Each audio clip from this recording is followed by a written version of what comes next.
Joe Biden tells us that the world is coming up on a massive food shortage. And what do we know about societies out there? Typically, or at least that's what experts say, almost all societies in the world are 2 missed meals away from a revolution. So we'll talk just a bit about what that means and where we go from there. More Biden news. Biden goes to Europe to go talk about undercutting Russian natural gas with the U.S. help. So we'll talk just a bit about Biden's Euro trip and what's going on there. Ukraine tells us that it only needs 500 javelins and 500 stingers per day. That's it. That's almost nothing, right? So we'll talk just a bit about what's going on with there. And a little bit of local news from me. The Supreme Court has slapped down Tony Evers' redistricting maps over here in Wisconsin. So we'll talk just a bit about what's happening there and what that means. Plus, live chat today. If you are just in here lurking, get those messages in, because at the end of the show, we'll check in and see who chatted in the live chat throughout the week and give them all a special thank you. Plus, we'll look through some of the stuff that you guys have to say today. I hope you guys don't get me kicked off YouTube.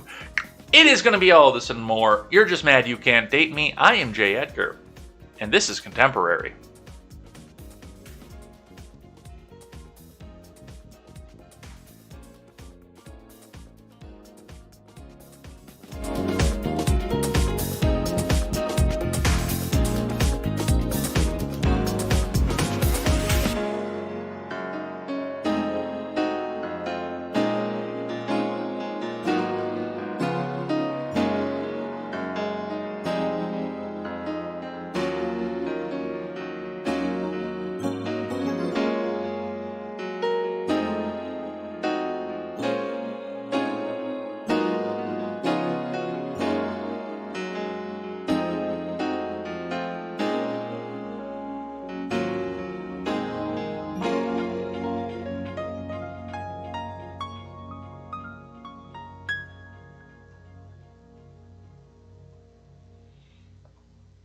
Some nice piano music to get your morning started here. A little bit of dancing to start off too. That was kind of fun.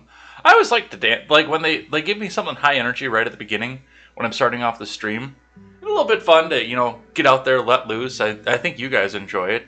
I know Quest does, because sometimes when he does the announcement tweet, because he does that, because he's awesome, Hype Man of the Year, he talks about the fact that I come in here and dance. So I dance like an old white dad anyway, but that's beside the point here. Let's get started. Let's go talk about it, because we've got a bunch of stuff to get through here today.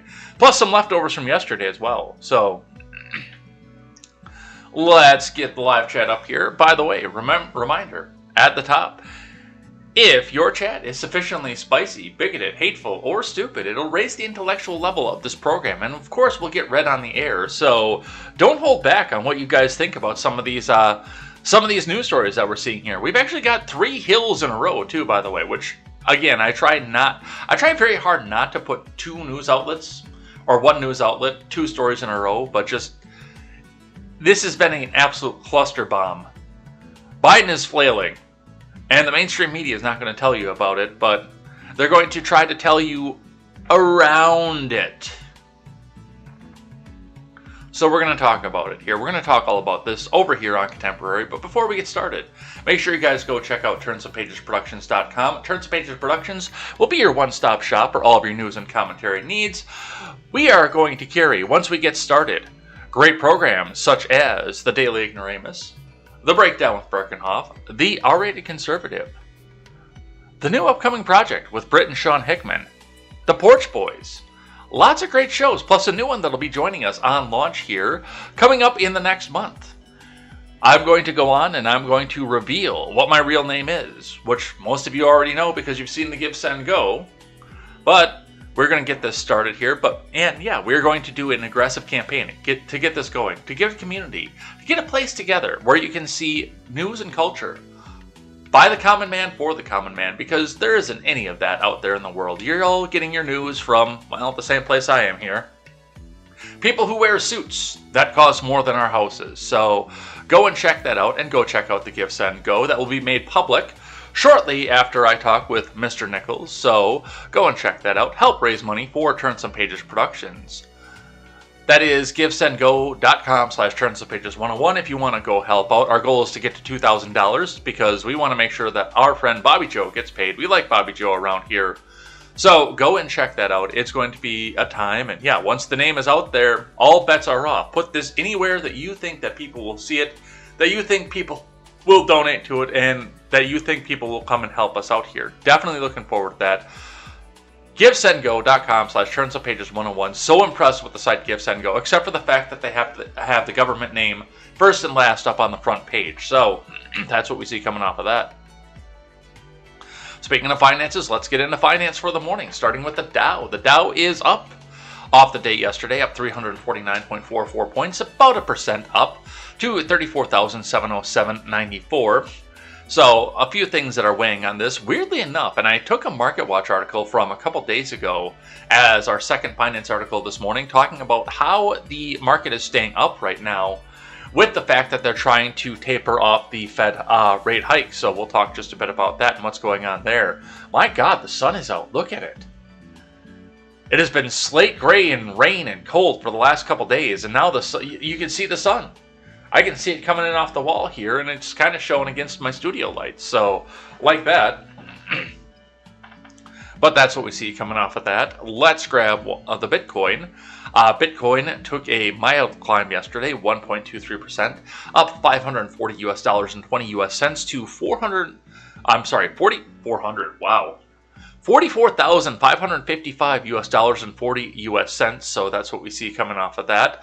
A couple things looking at with that as well, with the rate hike coming up and inflation trying to taper. I could see Bitcoin move back to its 60,000 or high 50,000 mark, depending on what people see out of the US currency. So we'll see what's happening with that. On your scrap metal, another day in the green for all the averages. Copper, aluminum, and steel all sitting up in the green on the national averages just for the metals, looking at the individuals. All of copper is in the green, including brass and brass shells. All of steel is in the green. All aluminum is in the green. So, within the next few days, it might be time to go back and start gathering up some of those metals you have laying around the house and start bringing them in, because the industrials are looking for steel, aluminum, copper to keep things going, looking at some other plays. Electric motors are up, ballasts are up, lead is up. Batteries are up. The catalytic converter market has turned, unfortunately. Small and foreign cats continue to be up, but large foreign cat, regular domestic cat, large GM cat, and small GM cat are all down right now. Compressors are up, alternators are up, carbide is up, hard drives are up, motherboards are up, power supplies, low-grade boards, and PC towers are all down right now. So, adjust what it is that you have to take into the metal yard and see what goes from there. Let's see what IBD has to... Well, let's not see what IBD has to say because you have reached your article limit. All right, let's see what MarketWatch has to say then, because I archived that one. Why the stock market isn't getting smoked even as the Federal Reserve signals it's ready to supersize interest rate hikes. So this is interesting because I didn't think it was going to drop off immediately, but I did think it was going to struggle a little bit more after the first Fed rate hike. Now, do keep in mind that there's only been one rate hike at this point.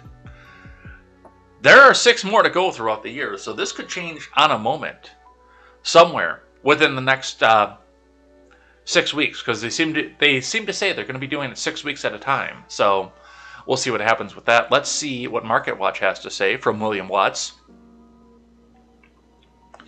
A brief wobble aside, the U.S. stock market is taking the Federal Reserve Chairman Jerome Powell's decision to fully unleash the inflation-fighting side of monetary policy persona in stride.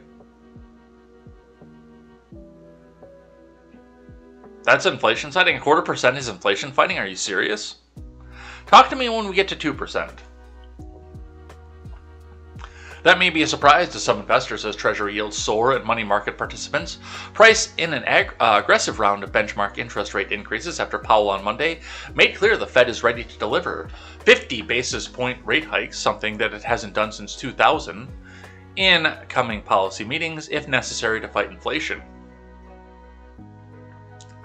The equity rally is clear of interest, and we see it in the NASDAQ that there's a solid support below 14,000 inches. Is that what that is?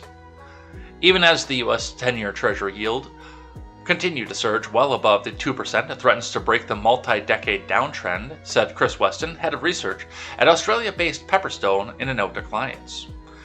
We should consider why equities didn't get smoked, Weston said.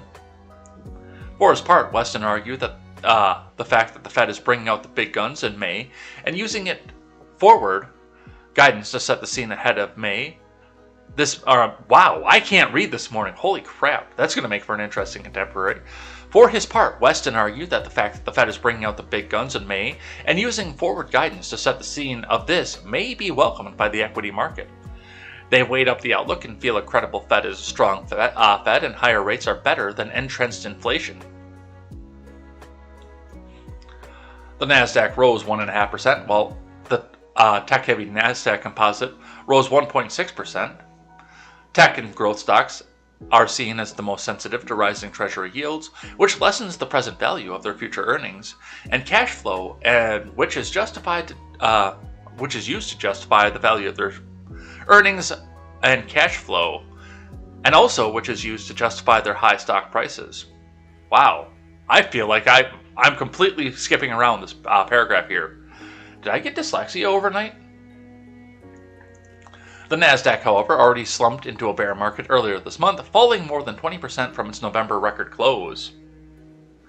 However, stocks have bounced significantly since the Fed last week kicked off the rate hike cycle, with 25 basis points increase to the Fed funds rate, and signal the substantial monetary tightening is yet to come.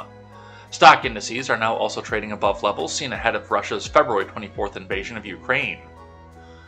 The Dow was up around 205 points or 0.6% on Tuesday. The S&P gained 0.8%, with the large cap index trading at its highest since February 11th. Now, I'm looking at a couple things here, and I'm looking at some of the rate hikes. I'm looking at the fact that this didn't crumble, and I'm actually not as surprised that this didn't crumble back down to zero as soon as they did that, because, in fact, the most consistent time that we see major drops in the stock market is right after the inflation report comes out month over month. So because this is meant to honk, change the way the monetary policy goes to fight and combat inflation as it goes, anything that does this, anything that tries to stabilize the inflation market, I would think would be seen as a good thing to the investors. That's the way that I would see it, of course. I am not a financial expert. But I'm also looking at some other things here, and I'm trying to time this. Now, with the raised rates on the basis points, especially with people that still have an adjustable rate mortgage, but also for people who are going to go out and try to buy a house, in the beginning of next year, once we get to 2 percentage points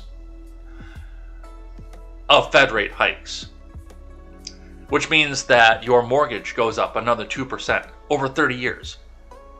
That's a buttload of money, I'm telling you. When this basis rate point that they're coming up with, when that goes up, the prime rate goes up. And even if you're not getting a prime mortgage right now, because your credit is a little bit shaky, you're still going to be going up and going 2 percentage points above where you're going to be coming into next year. So refinances become more expensive. Even if you got some better credit, still probably going to become more expensive to go back and refinance. Buying the new house is going to go out there to be and refinance, obviously, when you get the new mortgage. A lot of people aren't going to move, and people do need to move. Their houses are not going to sell as easily when you're sitting in a market like that. But what else could possibly be happening at the beginning of next year and all through next year? I'll give you a hint. It has to do with what's happening at the end of this year. So what I'm looking at here, and I don't necessarily trust Wall Street, especially given the fact of how much money is in Wall Street from the people that are sitting in our Congress right now. I don't necessarily trust Wall Street, and I don't trust the fact that they're not artificially holding some of these numbers up to make it look good. Going through the midterms and then letting everything crash back down after the flip that all of our mainstream outlets keep telling us is coming for Congress. And the White House messengers and Biden coming out and saying, oh, well, we held the market up to 34,000, and now that it's at 20,000 against those damn Republicans, they won't let me do anything. Come on, man. So I'm watching this like a hawk to see where this goes and what happens and how this gets timed back out. And I'll be interested to see how this works against what the inflation rate is as we go along. So that's what we see coming back up out of that. Let's get into the big news of the day. We're going to start with this one here, by the way, because I found this tweet yesterday morning, and I was terrified by it. Let's read the tweet, and then let's go into some of the propaganda that's going around this, because a lot of people are trying to defend this right now. So I found this tweet yesterday. Styx Hexenhammer had retweeted it, quote tweeted it, basically telling the Selective Service that they can go and fuck themselves, which is weird because Styx is over 30 and can't get drafted unless things get really, really fucky in a hurry. But the Selective Service tweets this out and says, in the event of a draft, our agency would partner with FEMA to provide opportunities to conscious objectors to ensure our nation keeps moving forward. Learn more about the alternative service at sss.gov/conscientious objectors. And of course, they go on with the picture here. Conscientious objectors. Conscientious objectors, or COs, are persons who, based on their religious, ethical, or moral beliefs, refuse to participate in any form of war. America's history with conscientious objection can be traced back to our early settlers. Among them were the Amish, the Brethren, the Mennonites, and the Quakers. We have come to know them as historic peace churches. Future conscientious objectors will be representative of the multitude of religious, moral, and ethical beliefs held by Americans.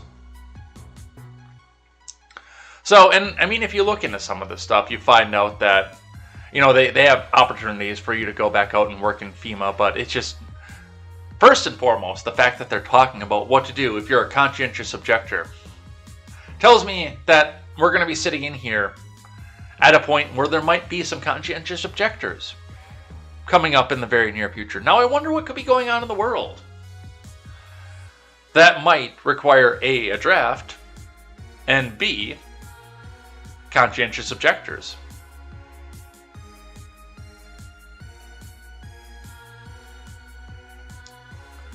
I wonder what could be happening in the world about this and what the globalists know about that they're not going to tell us here. Now, as of right now, with the stall out going on in Russia, I don't see a major need to have the Selective Service to be talking about the draft. I, for the most part, well, until I went back and looked through this, thought that this was just the regular propaganda that the Selective Service goes and cycles through. And in fact, somebody in the comment section actually said, "Why are you guys all freaking out about this? They put this out here every 30 days. And you know me. When I see a claim like that, I go back and look. And in fact, they don't put it out every 30 days. They did put it out 30 days ago. Yes, that's true. But then if you keep scrolling back through the selective service, you see that the next one before that was approximately 7 weeks before. So they went and they did this on February 24th. And then they went back 7 weeks and they did it again. And then before that, it was 11 weeks back before that. And then I scrolled a lot further than 11 weeks back and didn't see anything for this for quite a while. Me thinks that something is fucky.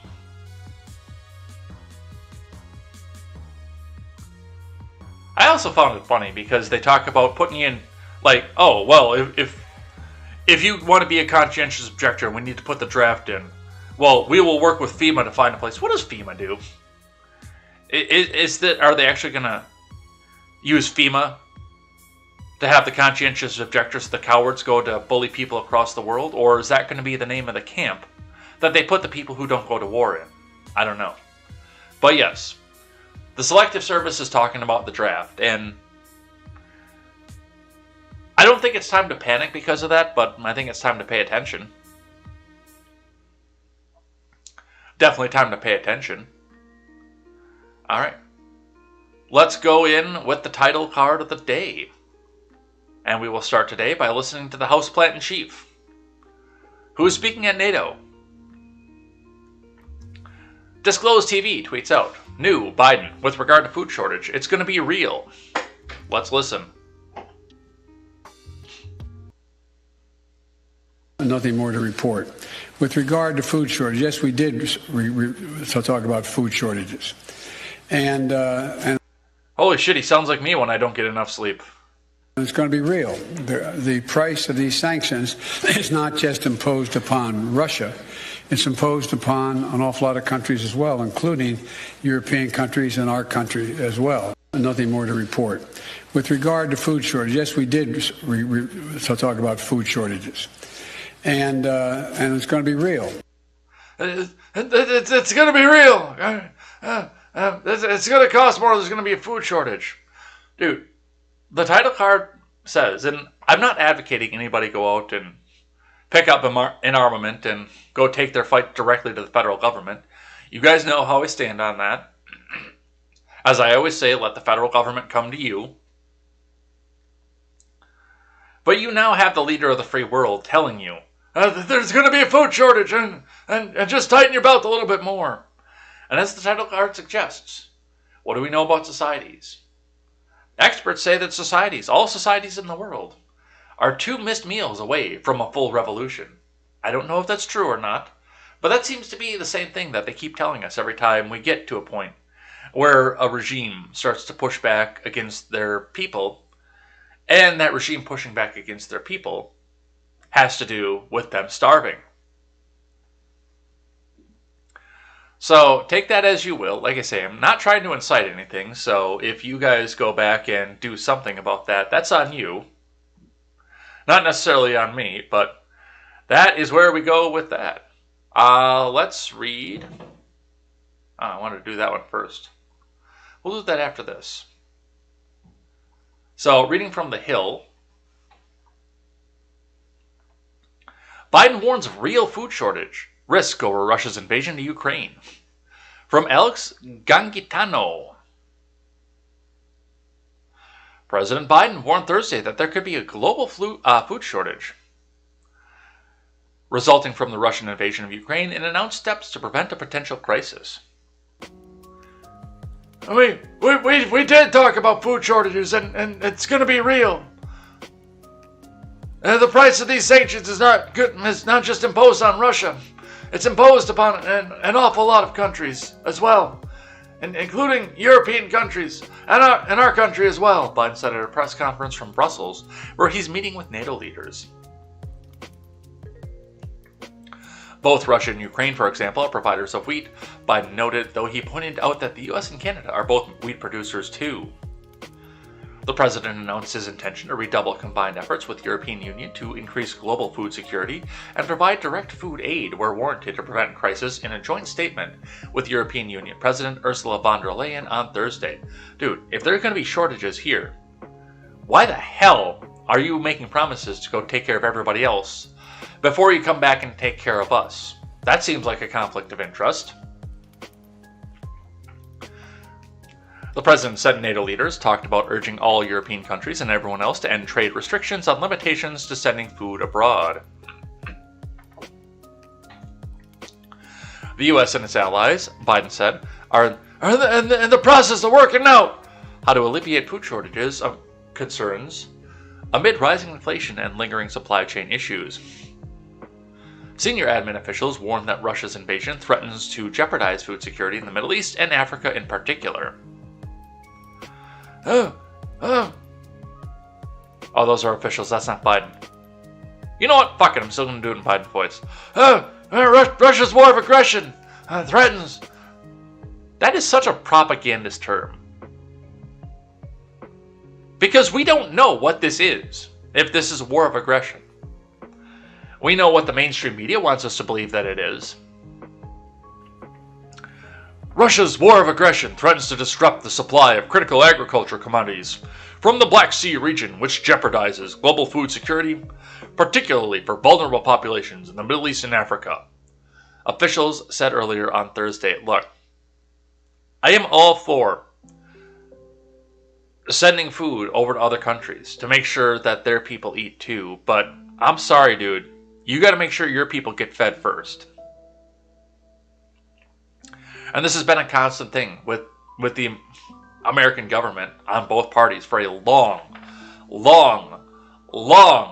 time. And I mean, nothing shows it more clear than the immigration argument. They talk about, bringing in more and more refugees. And by the way, now they're talking about LGBTQIAR plus G7294 refugees from Ukraine above anybody else, but still bringing in 1 million refugees over from that country. Well, and again, there are still people sleeping on the streets. Now, of course, our progressive friends will come back out and say, well, see, Republicans are all for bringing in the Ukrainian refugees because they're white. No, I still want to see our people get taken care of first. Especially the people that sign a contract to the government. Like, dude, you got duped. And they're not going to take care of you now. They said they were going to. They told you really, really pretty words. When you signed up and took the option to say, hey, oh yeah, no, definitely. We'll definitely 100% go and we'll go fight for you. We'll take care of you if you go fight for us. But yeah, I mean, Biden is coming out and saying it right now. It's not, we'll overcome this. If we persevere, we can make more food. We can keep ourselves fed. There's going to be food shortages, and you're going to fucking like it. Highly asked why we should care about Africa. Well, I blessed the rains down in Africa, so I care about it a little bit.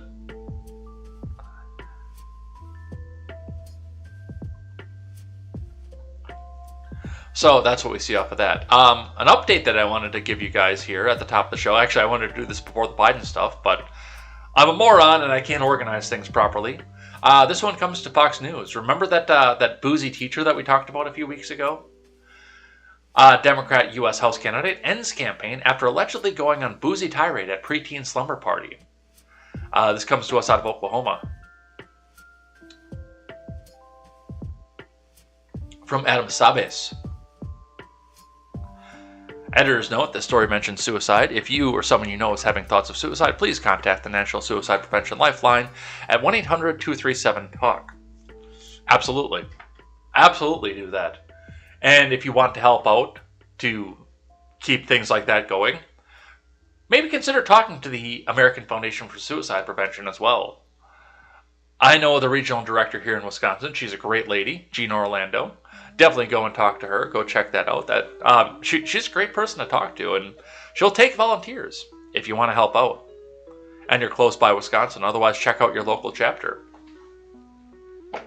But let's read on. An Oklahoma Democrat who came under intense criticism for allegedly verbally attacking several preteen girls while at the home of a friend who was hosting a sleepover for middle schoolers has ended her campaign. Abby Broyles, a candidate for Oklahoma's 5th, went to a friend's house on February 11th and became increasingly aggressive when she continued to drink through the night, according to nondoc.com, which first reported the story. Broyles allegedly insulted the girls attending the sleepover after becoming intoxicated, according to multiple people interviewed by the news outlet, who said that she allegedly said one girl was an acne fucker and hurled multiple insults at other young girls as well. Hispanic fucker, she allegedly said to one girl attending the sleepover, judgy fucker to another. Broyles also allegedly vomited into a laundry basket as well as a girl's shoe, according to the report. A press release on Thursday from Broyles' team announced that she is withdrawing her candidacy for Oklahoma's 5th, citing a combination of factors including gerrymandering in recent events and salacious right-wing clickbait. So she can't come back out and tell you that, yeah, I fucked up. Maybe she actually believes she didn't fuck up, but it's right-wing clickbait.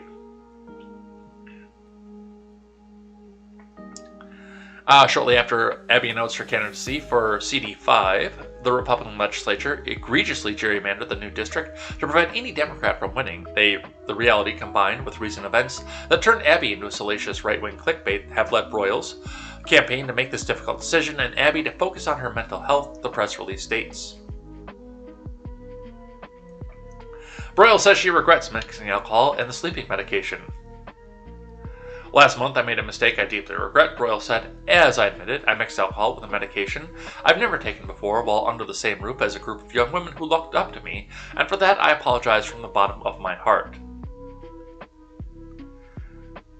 I apologize, but it was the booze and it was the booze and the medication. What a fucking cope. But, yep, she's gone. Where is Oklahoma 5, by the way? Where is that district? Oklahoma 5th District. Oklahoma's 5th Congressional District. That looks like that takes Oklahoma City, Edmond, Moore, and the Seminole Nation.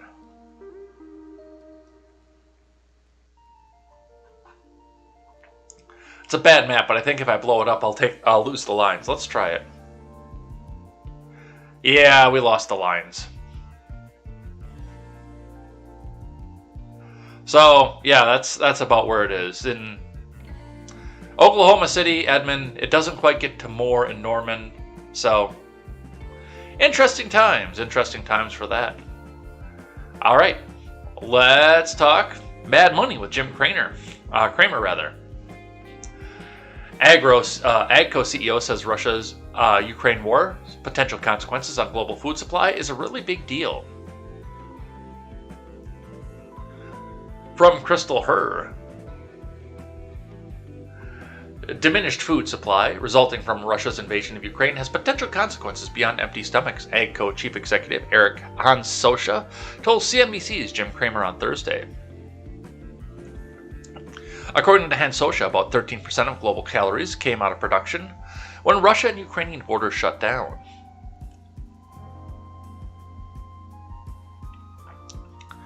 This is a really big deal because when that volume of calories comes out of the food chain, it triggers other things, not only hunger, but unrest. The last time we had this kind of disruption, it was one of the major triggers for the Arab Spring, he said in an interview on Mad Money, referring to the pro-democracy protests that took place in the Middle East and North Africa in the early 2010s.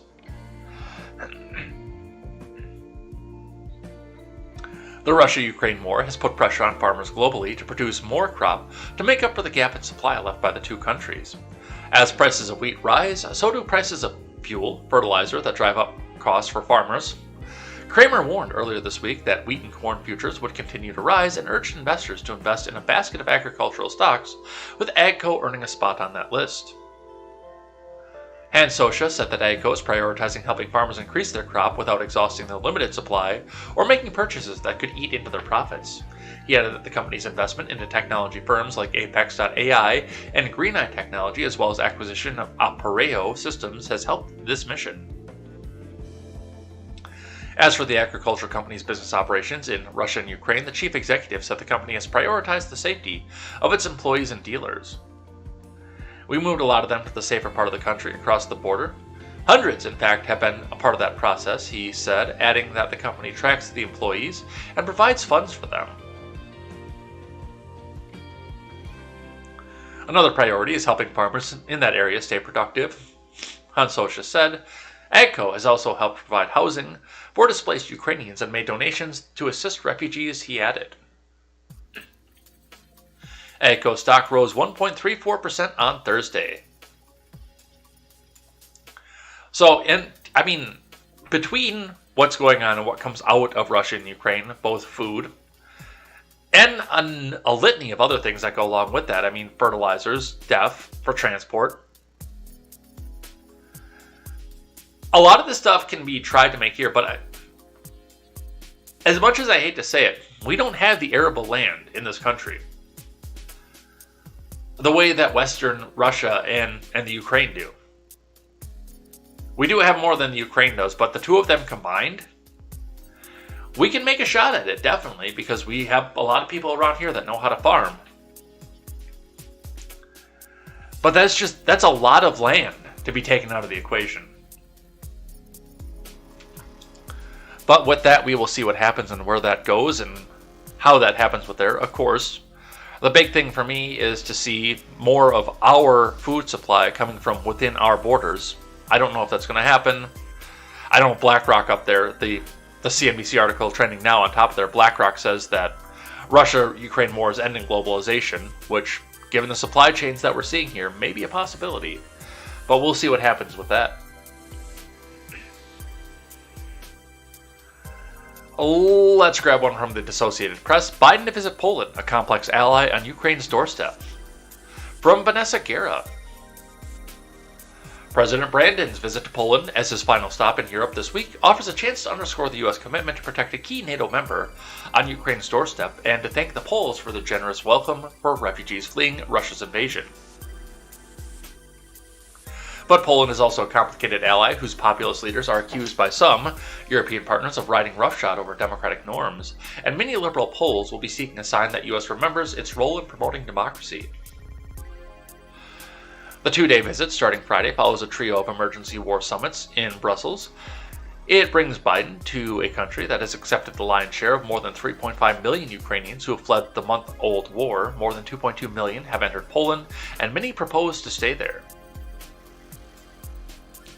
Poland also hosts thousands of additional U.S. troops beyond the thousands deployed on a rotational basis since Russia first invaded Ukraine in 2014. Many find their presence reassuring. Russia's March 13th strikes on the Yavorov military base in western Ukraine were so close that they shook the Poles in border regions. Polish assistance to Ukrainians has won praise near and far. Not only have shelters and schools opened their doors to refugees, with 90,000 children registering to attend classes, but many regular Poles have rather welcomed Ukrainians into their homes. In some cases, they're taking in friends and in others, complete strangers.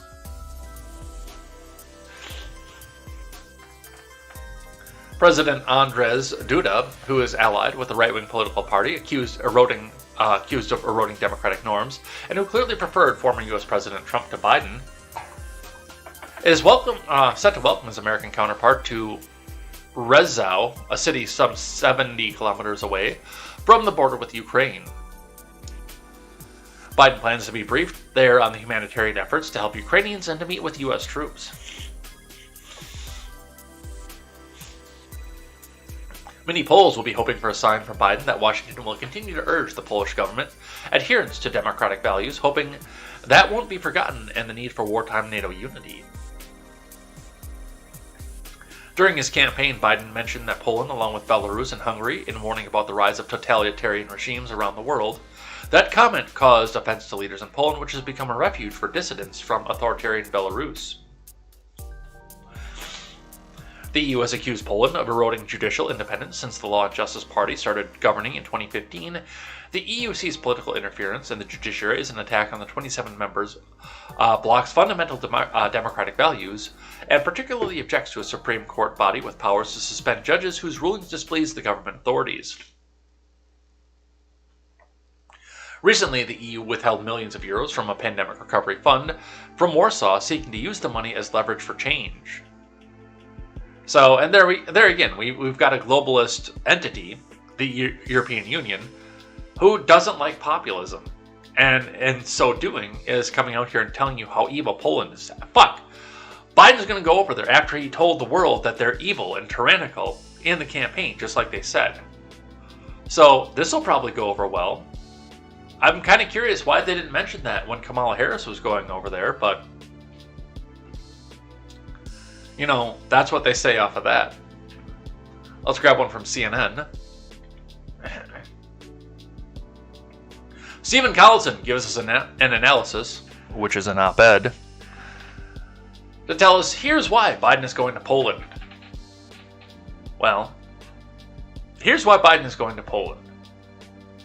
They're taking a buttload of refugees, and he insulted them. And he is going to back there to grovel for their forgiveness at this point.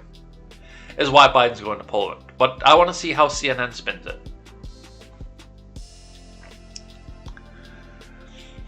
If there's one nation that understands Ukraine's torment, it's Poland, which welcomes President Joe Biden on Friday as part of his emergency mission to shore up NATO's defenses following Russia's brutal invasion.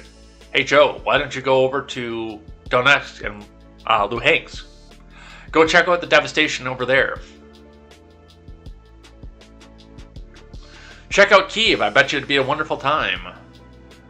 Chernihiv, I bet you that you'd like that. Holy shit, I just said Kyiv and I hate myself for it. Go check out Chernihiv, go check out Mariupol. Poland.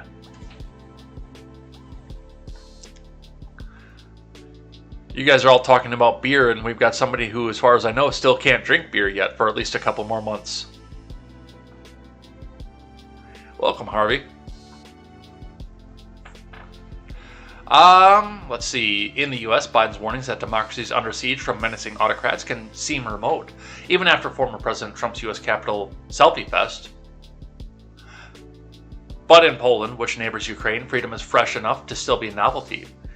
In a tortured 20th century history, the country, torn between East and West, was repeatedly conquered, was ruled by foreign tyrants, and saw millions of its people purged or driven as refugees from homes destroyed by warfare.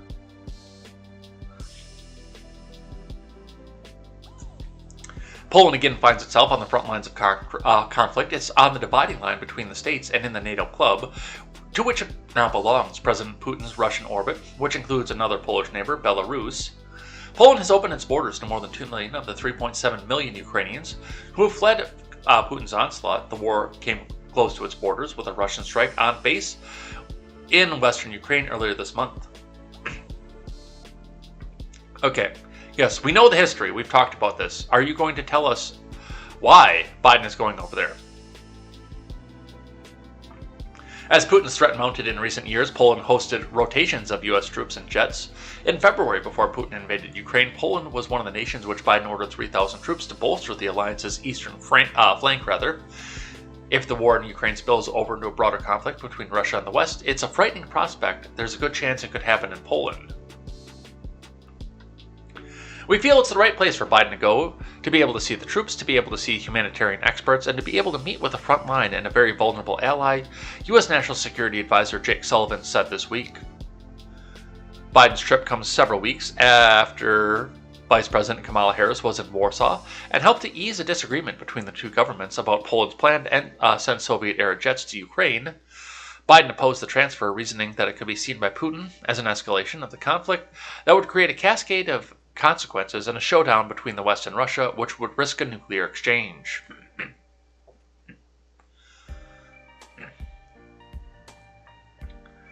Okay, here we go. Poland is being used as a presidential metaphor.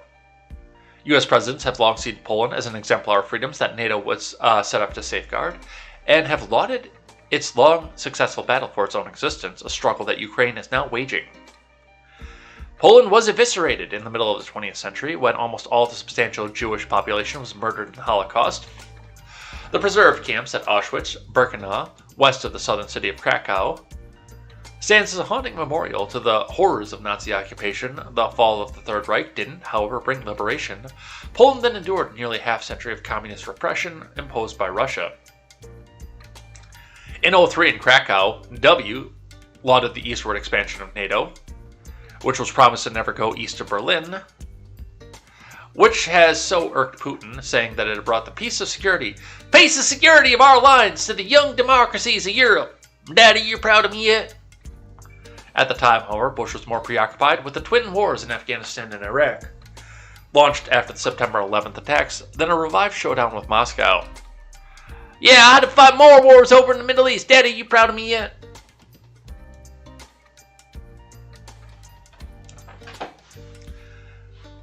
In 2014, marking the 20th anniversary of an election that started a process that led to the downfall of communist rulers in Warsaw, President Obama said, "Oh, the victory in 1989, it was not inevitable. It was the culmination of centuries of Polish struggle." But Trump chose a different tone when traveling to Warsaw in 2017 to align himself with the right-wing forces in Poland and Europe hostile to the EU, a bloc that the then president abhorred. In a speech that redefined traditionalism, Western values, and fleshed out his own brand of populist nationalism, Trump did reaffirm NATO's Article 5 creed that an attack on one member is an attack on all, but he also slammed U.S. intelligence assessments that Russia has interfered in the 2016 election, in remarks that bolstered Putin, warned that a wave of Muslim immigration and lax border controls threatened Western values, and lashed out at American journalists in a nation that had been accused by the EU of eroding its own press freedoms. Biden's message will be very different. After meeting Duda in Warsaw on Saturday, the president will deliver a speech that the White House says will frame the Russian invasion of Ukraine as a challenge to the core purpose of its presidency at home and abroad, securing a future for what? Oh, no, not that future. Those are different 14 words that Biden likes to say in private. A future that is rooted in democratic principles.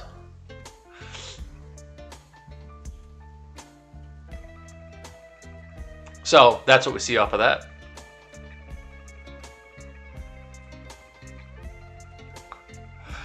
Biden's going to Poland with a check for $3 billion, and if they don't fire that prosecutor... Wait, that was something else. Alright, speaking of Biden, let's talk about this. From the Hill. Biden, world leaders to announce a natural gas plant for Europe. Report from Carolyn Vakil. So you're going to bring natural gas and fuel over to Europe. Well, gas is still over $4 a gallon in some places in this country. Good job.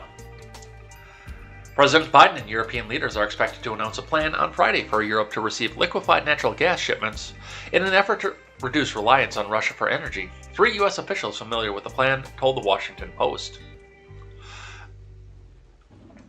The announcement is expected before Biden leaves for Poland, where he will travel to after meeting with European Commission President Ursula von der Leyen in Brussels on Friday, the newspaper reported. The paper noted the details have not been finalized.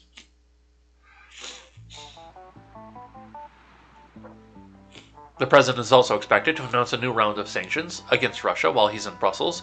2 people familiar with the matter told the newspaper that the sanctions would target the country's defense companies and subsidiaries, members of its parliament, and other sectors. The White House announced on Thursday that the U.S. and its allies would be sanctioning 328 Duma members, in addition to sanctioning the Duma itself, 17 board members from the Russian financial institution Sovcombank, and 48 Russian state-owned defense enterprises, and several others. A State Department spokesman referred The Hill to the Department of Energy regarding the expected Friday announcement and pointed to several statements made by Secretary of State Anthony Blinken and Treasury Secretary Janet Yellen regarding sanction announcements. So this is a long-term thing, by the way. I mean, there could be some air travel for emergencies. I know you can put fuel on an airplane to go refuel other airplanes, but for the most part, when you're doing liquefied natural gas, when you're doing oil, when you're doing gasoline, or anything else that you're shipping over to Europe, that goes by boat, which means that's a couple months shipment across the Atlantic Ocean. with the dangers of piracy and other things that go along with that. So there's still going to be a dependence. There's still going to be a hard time in Europe, no matter what, if they completely shut the spigot off with Russia. Now, could this be a way to come back out and export some more energy out of this country? Possibly creating new jobs over here? Yes, and I'm here for that. I would like to see the American people get taken care of before the European people do, again, just like I said with the food.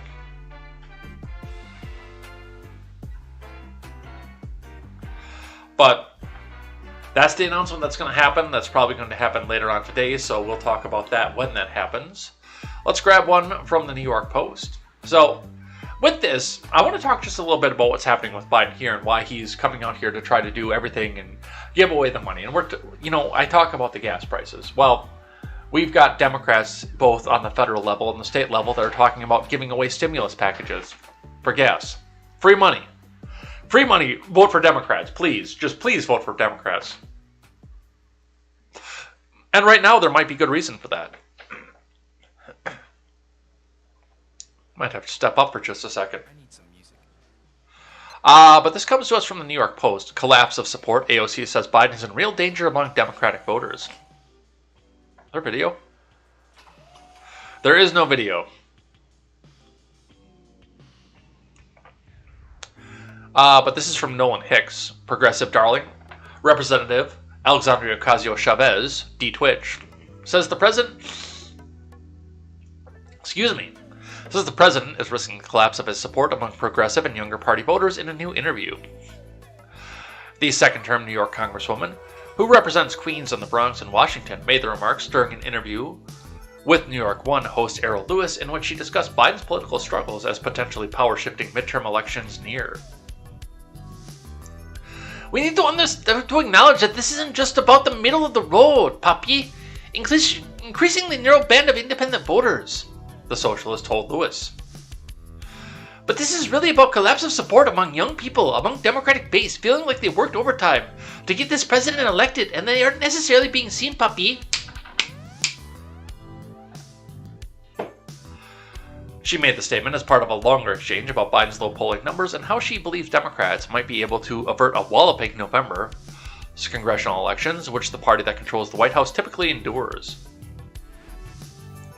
It is Biden's power and ability to cancel student debt, nobody else's. Actually, it's Congress's, she told Lewis, referencing a promise made by Biden on the campaign trail to axe $10,000 off every college student's debt, a progressive talking point that the White House has yet to fulfill.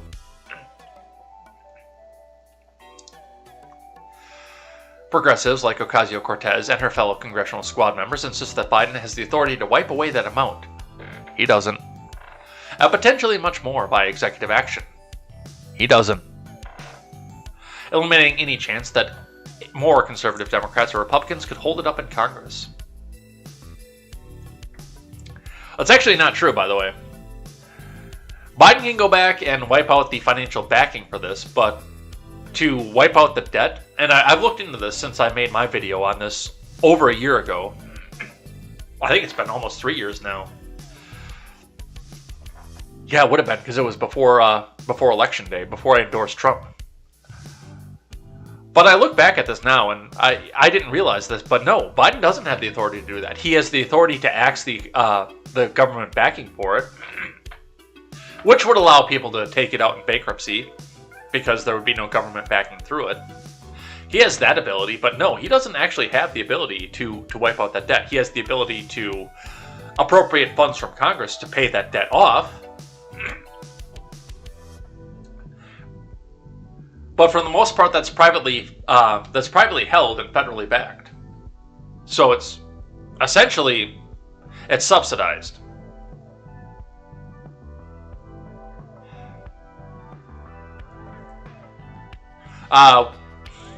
With his falling approval numbers, one would think that they might be open to try something other than cruising down the path to a tough re-election, Papi. Do you get the sense that whether or not they're open to that? Oh, that wasn't Cortez, that was Lewis. That was Lewis. Ocasio-Cortez answered that Biden is still mulling it over, but warned that time for the administration is running out, and we do not have much more time to wait because these falling poll numbers. I don't believe in governing by polling, okay, Papi? Oh, she went there.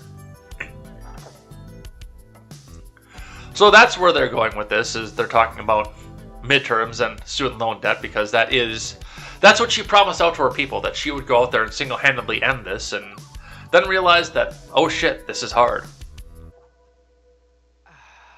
Good.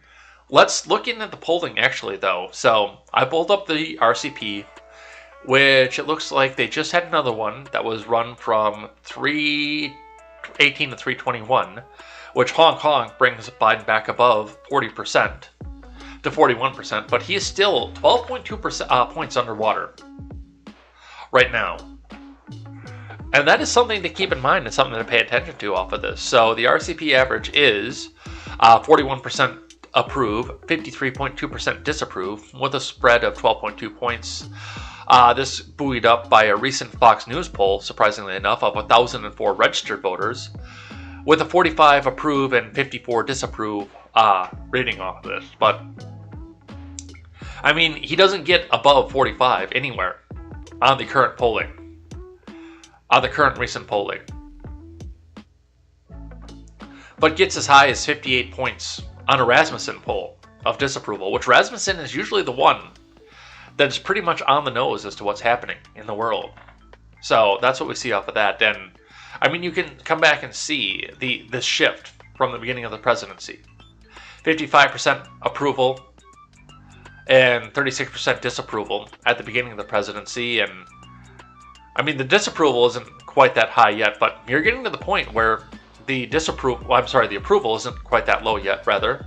But you're getting to the point where the disapproval is almost as high as the approval was at the start of the presidency, before he ever did anything. At the point where the only thing he did was get rid of the evil orange man, who was both evil and orange and evil.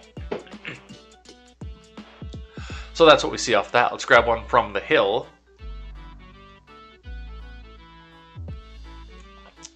Most Republicans say they're voting against Biden this year, according to a poll from Carolyn Vakil. And that is dangerous, by the way. That is something I have warned about. That is something I've warned about forever. And that's the reason that I didn't vote for Trump. Or didn't intend to vote for Trump until like the very, very, very final minute of the campaign in 2020. Because, of course, I was hoping to vote against Biden. But I don't believe in voting against politicians. I want you to bring somebody up who's actually got good ideas and a plan to implement them. So I couldn't bring myself to vote for Jorgensen.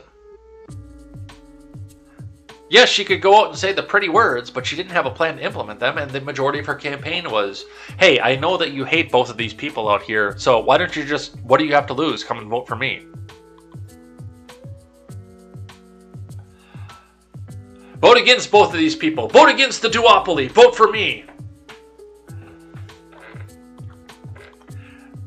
And realistically, honestly, the reason we got the whirlwind of the Trump presidency, his first 4 years, which had some very good points, but also had some very, very low points, was because of a number of people who were voting against Hillary. There weren't a lot of people the first time through who were voting for Trump. They were voting against Hillary. The second time through, that's not the case.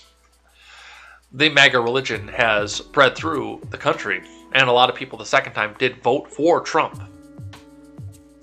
Specifically because his name was Donald Trump. On my vote, I will admit that it was a vote against Biden. It was a vote against what was coming, and what I could see coming off of this. But this is a dangerous sentiment. Absolutely is. A majority of Republicans are saying they view their votes in the upcoming midterms as voting against Biden, according to a new poll released on Thursday.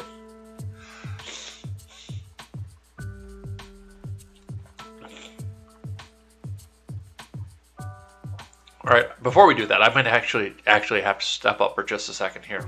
So let me see if I can find some video for you. No, of course there's no video anywhere on this. All right. Let's listen to Biden a little bit more. I got to step away from my desk for just a second. The price of these sanctions is not just imposed upon Russia. It's imposed upon an awful lot of countries as well, including European countries and our country as well. Nothing more to report. With regard to food shortage, yes, we did talk about food shortages. And it's going to be real. The price of these sanctions is not just imposed upon Russia.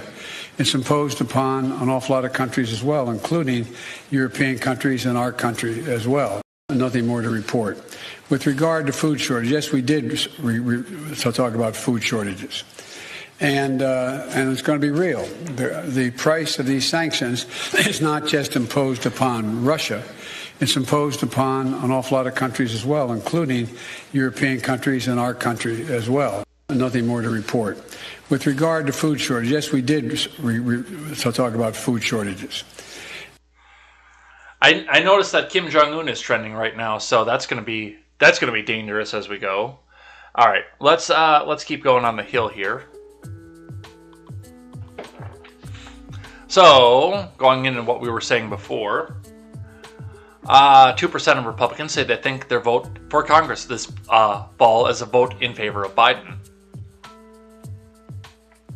In contrast, 46% of Democrats and Democratic-leaning voters in the poll say they think their vote for Congress this fall as a vote for the president, closely tied with 47% of those in the party who believe the president is not much of a factor. Only 6% of Democrats say they think their vote for Congress as a vote against the president. Comparing Americans surveyed as a whole, close percentages of registered voters see the president not being much of a factor and seeing their vote as one against Biden at 38 and 36% respectively. A separate 24% of Americans surveyed see their vote for Congress as one for Biden, illustrating the partisan divide in the way Americans view their voting this fall. However, Republicans are more likely than Democrats to say they believe partisan control of Congress matters, with 70% of Republicans surveyed saying that so versus 60% of Democrats. The development comes amid Biden's lagging approval ratings, which, with a Reuters Ipsos poll this week showing only 40% of respondents approved of the job Biden is doing as president. So, a lot of stuff to look at with that and see. And when you go to Congress, when you go to the polls this year, if you vote in the midterms, that is going to be one of the factors to look at with this. When you look at your state rep on your localities, hopefully you can find somebody in your locality and your state district that will represent your interests to your particular state. But when you look at that federal representative, or if you have a senator up like I do this year, that senator, and you look at that and say, both of my people suck. Do I want to abstain from this? Or do I want to vote? Is it going to be a vote against Biden and you put somebody in who sucks? Or is it going to be, I can't do this? Or is there going to be somebody absolutely awesome in your district or in your state that you can vote for? The reason I bring that up is because there is a very, very good chance that I'm going to be asked this year if I'm going to vote for Ron Johnson, who sucks. And I don't know who they're going to put up against him right now. There are a few people going up, including the current lieutenant governor, but they're all Madison progressives that they're going to try to put up against him. So my question is going to be, do I vote for Johnson to counteract a vote for one of these stupid fucking Madison progressives, or do I actually go with my conscience and say, no, both of these people suck fucking balls.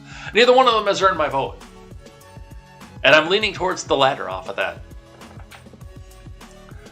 But there are a lot of people out there who are putting their vote out there just because they think it'll stick it to Biden. So we'll see what happens with that.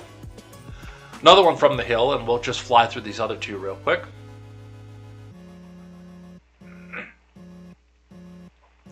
Biden is handling the midterms to the Wow! Why can't I read this morning?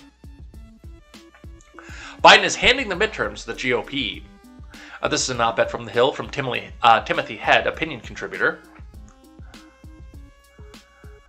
President Biden is losing voters from key groups left and right. His exodus of voters shouldn't surprise anyone who's been paying attention. He made a lot of big promises to win in 2020 and has delivered on very few of them.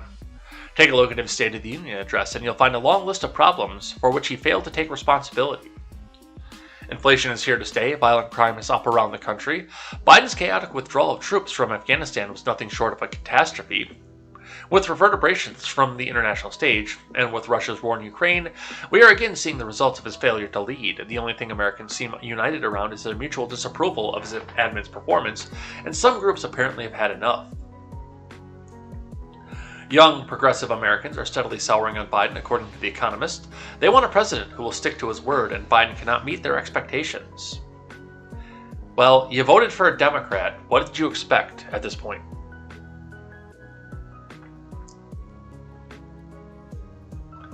In addition, the young progressives, independents, are abandoning Biden in a similar fashion. They took notice early on during his time in office that he wasn't accomplishing as much as he advertised during his campaign.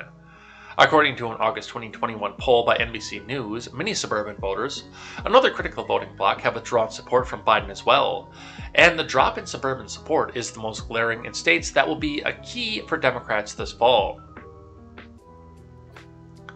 Hispanic voters are trending in the same direction. A December poll by the Wall Street Journal suggests that half of Hispanic voters would support a Republican candidate for Congress compared to more than 60% of Hispanic voters who supported Democrat candidates in 2020. Just this week, the first Spanish-language conservative radio network launched. Hispanic voters are eager for more content that reflects their values. All of these voters, it seems, are abandoning Biden because they're tired of failure. Democrats are likely watching his plummeting numbers with alarm, and for good reason. If these trends continue, the GOP should easily sweep the midterm elections in November. Democrats know this, in part because voters who put Biden into the White House in 2020 aren't likely to show up for the Democratic Party in 2022. Biden promised to unite the country, but more than half of Americans think he's divisive. Oh, he united the country. He united the country against him. I'm sorry. He vowed to end the pandemic. Instead, he sent small businesses around the country into financial crisis by prolonging pandemic-related restrictions. That is false. He did encourage some of his localities to do so, but no, he did not do that directly because he doesn't have the authority to do so. He pledged that he would solve the crisis at America's southern border, but he's just tried to hide it. He promised economic prosperity, but inflation has hit a 40-year high, and gas prices just broke the national record. Ordinary Americans are bearing the brunt of this. This kind of performance doesn't make for a popular president, and it shouldn't. More than half of Americans disapprove of him. Biden's poor performance is unflattering, but accurate. Reflection of what the Democratic Party offers America. So, yeah, and really honestly, with the razor-thin margins that they had at the beginning of the midterms, on top of this was at least going to be a flip on the House side. The Senate was a little bit more because there were a lot more senators who were vulnerable enough for re-election, but really honestly, the way that this administration continues to go, there's a very, very good chance that turns too. However, do keep in mind that there is a real shot that Ketanji Brown Jackson gets denied her Supreme Court seat, which means that will be the single issue coming into the midterms of, you better vote for us, otherwise evil Donald Trump will get another Supreme Court nominee. So that's what we see off of that. Last one from the Hill. Just a brief one here. Nearly 2/3 disapprove of Biden's handling of the economy. Poll from Maureen Breslin.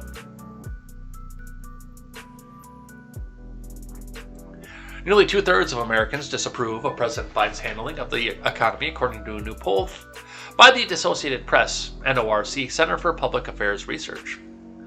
And respondents who are likely not to say that they think Biden's policies have hurt the economy more than they have helped it.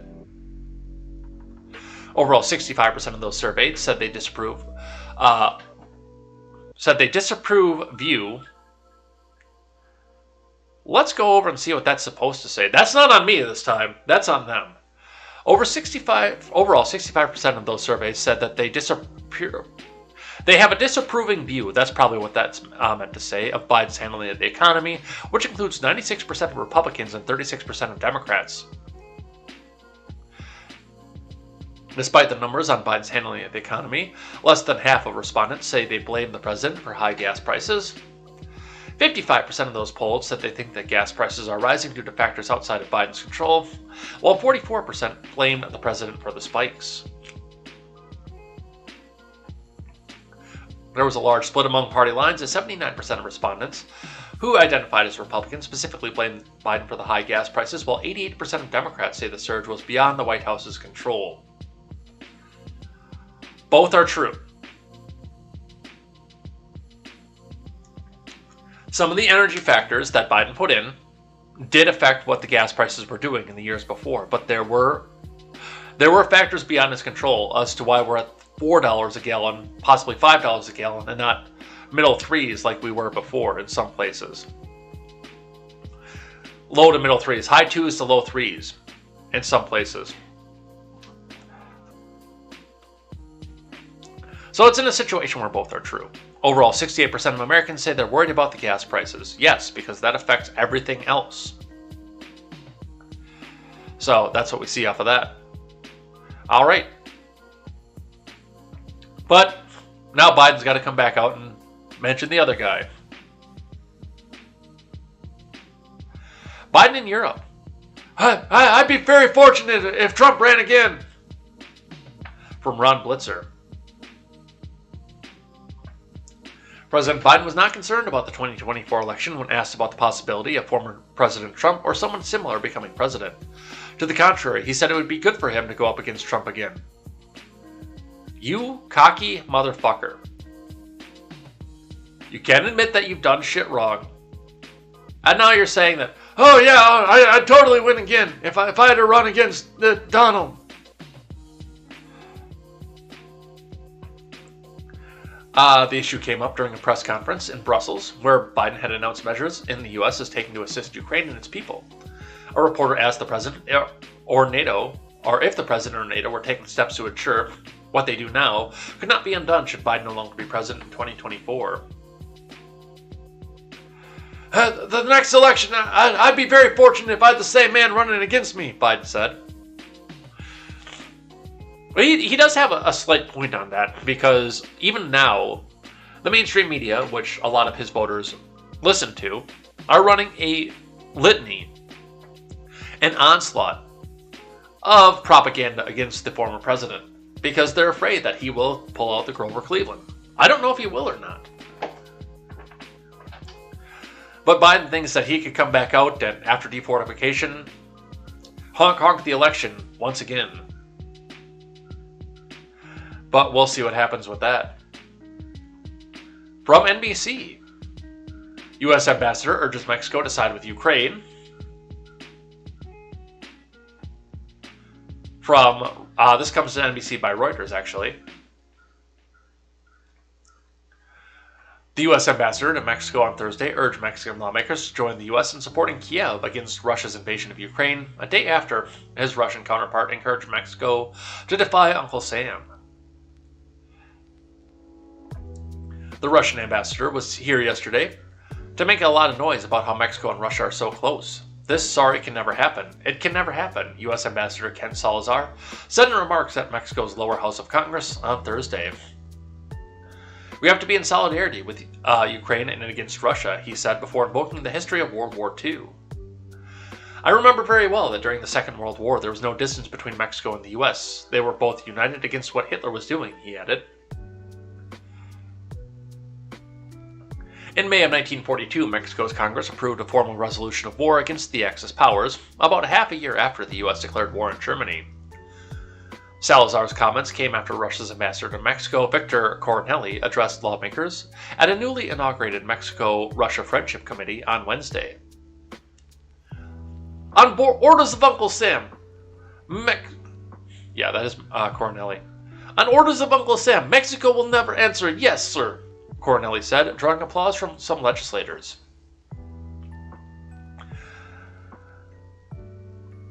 Well, that's something to watch. I don't know whose side Mexico would go for at this point here because, one of the problems with it is if Russia does make an alliance with Mexico, they're going to slam that border shut so fast, you ain't going to be able to get a goddamn thing through it. Which means the fentanyl sales dry up. And the political release valve dries up as people get more and more frustrated with what's going on in Mexico. They won't be able to escape to the U.S. anymore.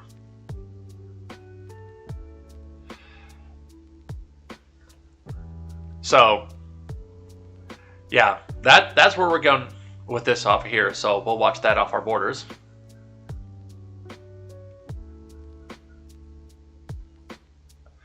From Fox 13. Bradenton man traveling to Ukraine to rescue refugees. Again, private charity. If that's what he wants to do, to go out and rescue refugees, absolutely. I can't acknowledge and I can't accept the U.S. coming out and doing it as a country, but hey, private charity, if you want to go out and help out, your cause, absolutely. Let's listen.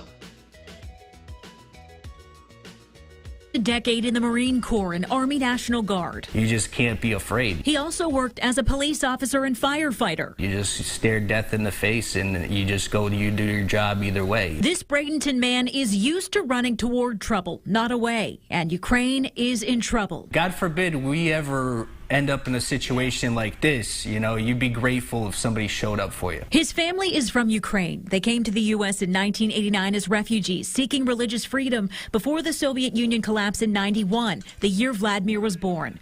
When his father, a pastor in Massachusetts, called to say he's going back to help, I wasn't planning to get myself involved in this. Vladimir said, not without me. When your dad calls you and asking for body armor, when you're fully capable, you go. He, his dad, and cousin will fly into Poland, buy a few 22-passenger vans, and drive into Ukrainian hot zones to deliver food, medical supplies, and body armor to those unable to escape. One van for us is going to save hundreds, maybe thousands of lives. They'll join friends already on the ground, transporting women, children, and the elderly safely across the border. They're constantly going in and out every day, pulling people out, resupplying. Vladimir can speak Russian. He understands some Ukrainian. This could be a start of something bigger. Once they're settled, he hopes to be a point of contact for any more friends willing to lend a hand. When you're down and out and your whole life is destroyed, and some guy from the United States comes over that you don't know,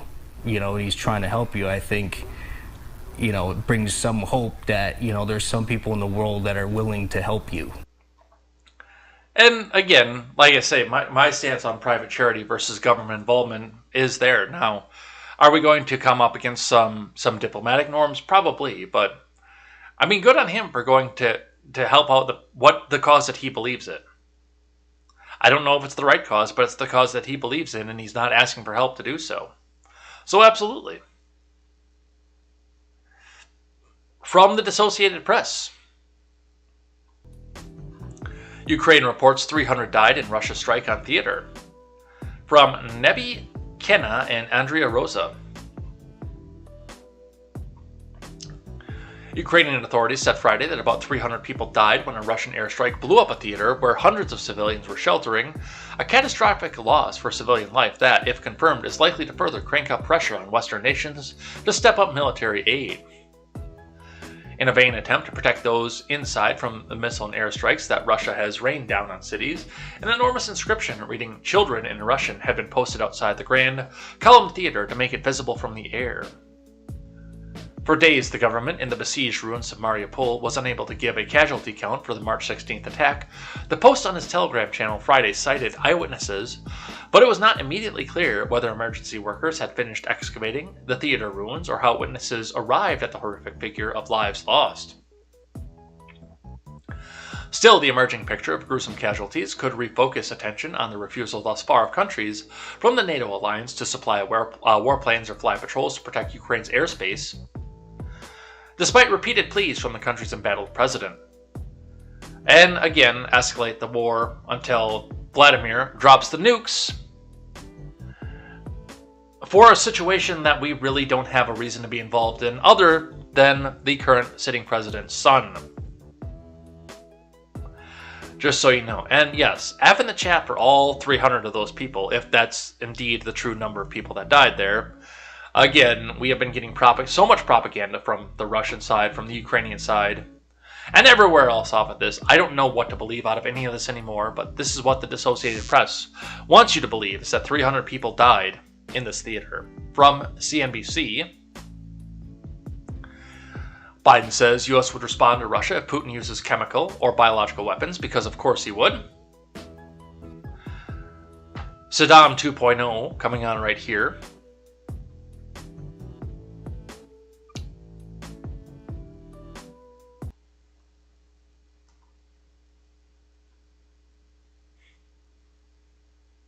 So you've warned about the real threat of chemical weapons being used.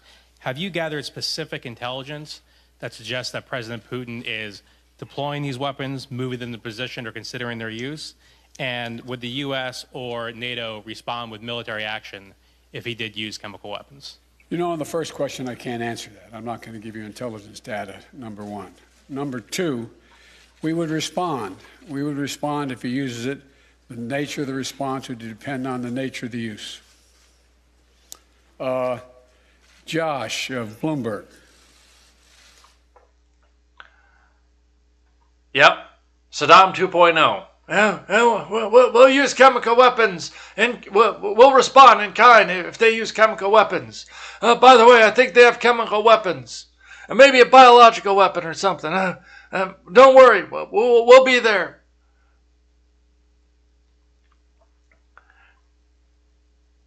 Again, don't know if they have chemical weapons or not. And doing any sort of digging around here would not give us probably an accurate answer. Well, it might give us an accurate answer, but there would probably be a countering answer, and you would have to decide for yourself which one is true and which one is not. I have been very, very careful not to take a side off of this situation, except for the people who are telling the soldiers to get the fuck off their lawns. Because that I appreciate. Get off my lawn, goddammit. I appreciate that very much. But as far as the political aspect and Volodymyr versus Vladimir, it just seems like spy versus spy to me at this point.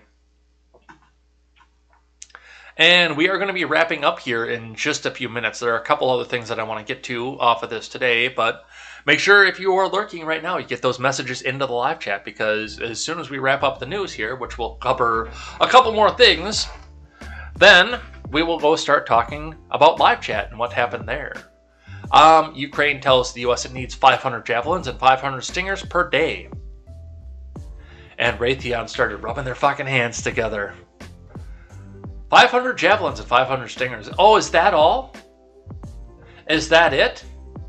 How much does a javelin cost? I don't know if I can Google that right now, because I'm sure the FBI is already watching this computer. Maybe let's not go try to figure out how much a javelin and a stinger costs. Maybe let's not do that. That might be a bad idea. You might not see me on Monday if I do that. I might leave this desk on Saturday after I get done with work while I'm playing video games with a black burlap sack over the top of my head.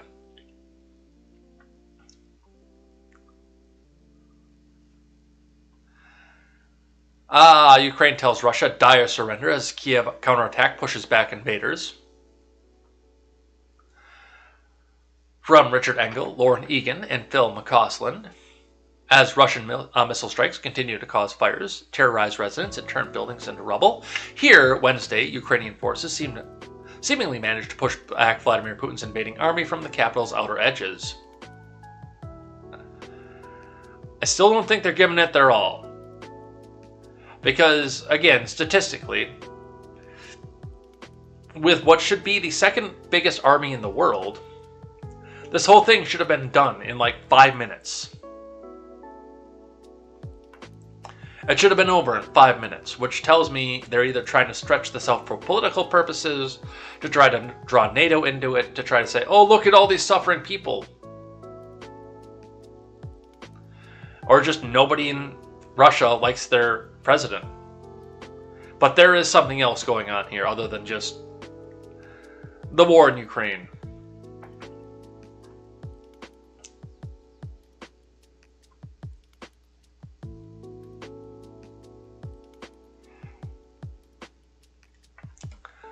Here's one that I wanted to get to. Trump sues Hillary Clinton, DNC and others alleging conspiracy linked to his campaign in Russia. From Marshall Cohen and Caitlin Polantz. Former President Trump has filed a sprawling federal lawsuit on Thursday against Hillary Clinton, The DNC and 26 other people and entities he claims conspired to undermine his 2016 campaign by falsely tying him to Russia. The lawsuit names a wide cast of characters that Trump is accused for years of orchestrating a deep state conspiracy theory against him, including the FBI Director James Comey and other FBI officials, the retired British spy Christopher Steele and his associates, and a handful of Clinton campaign advisors. Under the guise of Oppo research, data analytics, and other political stratagems, the defendants nefariously sought to sway the public's trust, says the lawsuit filed in court in Florida. They worked together with a single self-serving purpose to vilify Donald J. Trump. He might actually have something here. Now, well, the problem with this, of course, if he is planning on running again, this actually could be damaging out to his campaign. This is actually the big indicator that he's not planning on running again. Because optically, and I'm just looking at this optically right now, with this lawsuit ongoing as campaign season starts, there is the optics that if he comes back into control of the DOJ, that he could turn around and use the DOJ then to come back and punish his political enemies. You know, like Merrick Garland is doing. So optically, I don't think this is a good idea, but this tells me this is the first big indicator that he does not plan on running for president again. In fact, possibly relegating himself to be a kingmaker rather than a president. But the other side of this is he absolutely, as far as I can tell, he's got standing. Donald Trump lost net worth to be the president, whereas people like the Clintons, the Bushes, the Obamas, they all gained net worth when they were in the presidency, and afterwards. Donald Trump lost net worth in the presidency. Nobody, like, the only people that go to his hotels now wear red hats. People who would normally go back out and go stay and say Trump Hotel is the lap of luxury if you're going to New York or DC or something else like that, now spit and take pictures of themselves spitting in front of the Trump Hotel. His businesses are in tatters because of the fact that a lot of people around the world don't want to go anywhere near him. He could sell it all and live for the rest of his life, which is, again, he's a bit chunky and 78 years old, probably not, or 76 years old, I'm sorry. Probably not that much longer at this point, but still. He has suffered financial loss and financial damage due to the onslaught of wall-to-wall coverage of him, so he probably has standing at this.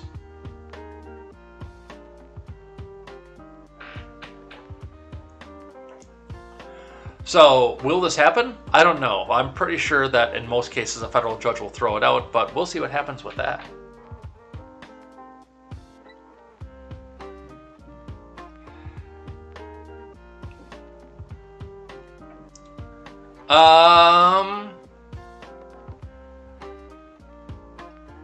Let's save that. Oh, I want to do this one here because I thought that you guys would find this funny. Matt Walsh is putting up a new documentary right now. By the way, get those last minute messages in because we're going to do this Wisconsin stuff and I think we're going to head out of here for the day. And we'll get the rest of it done on Monday. But let's listen to this video quick. Matt Walsh is coming out with a new documentary. Let's listen. I have traveled all over the world for the past year asking one simple question. What is a woman?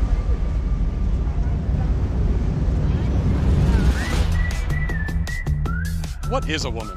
What is it? What is it? I don't know. People are laughing. Is that a dumb question? I've been asking everybody this, and almost nobody can answer it. What is a woman? What is a woman? That's a great question. If one person could tell me what a woman is. Congressman, thank you for being here. I think this interview is over. Let's turn off the cameras. Just wanted to know, what is a woman? And you're not going to find out. It's not a complicated question. By the way, was that Peterson in there? Tell me what a woman is. Congressman, thank you for nobody can answer it. What is a woman? What is a What woman? is a woman? That's a great question. What is a woman?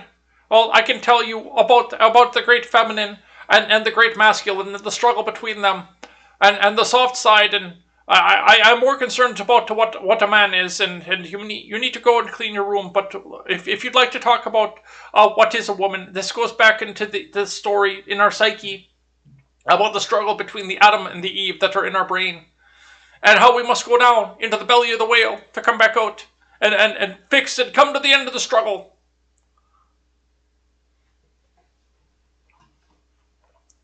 All right. Let's talk a little bit about what's going on here, and then we'll do live chat. So, from Fox 6 Milwaukee, Wisconsin redistricting. SCOTUS tosses Evers state legislative map. So, for those of you who are in other states, Wisconsin has been in a long legislative battle over our redistricting maps because we have come up to a point where we can redistrict. Gerrymandering, as far as the Democrats try to tell us, even though they just try to do the same goddamn thing. But because the governor and the legislature are so far opposed off of this right now, the governor is doing everything in his power to keep the legislature from being able to draw the maps, and the governor actually doesn't have any standing to draw maps of his own, per our Constitution. So that's something to watch and keep in mind with that. But to read here from Jason Colby over at Fox 6. The U.S. Supreme Court, in a 7-2 vote, tossed Wisconsin's new legislative maps proposed by Governor Evers, meaning who will represent voters in Madison is still an open question. The decision has no impact on the April election, which are local races, but it does mean voters don't know which state legislative district they may fall into for the November election.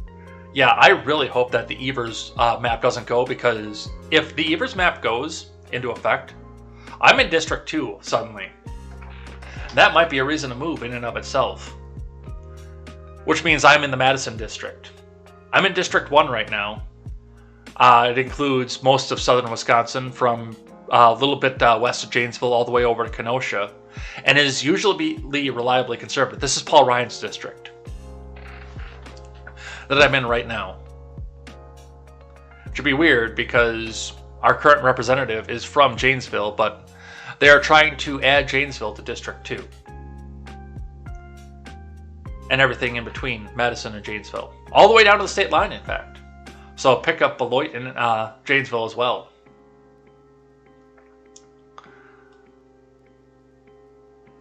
But with that being said, with that going on, yes, I really hope that Evers map doesn't go.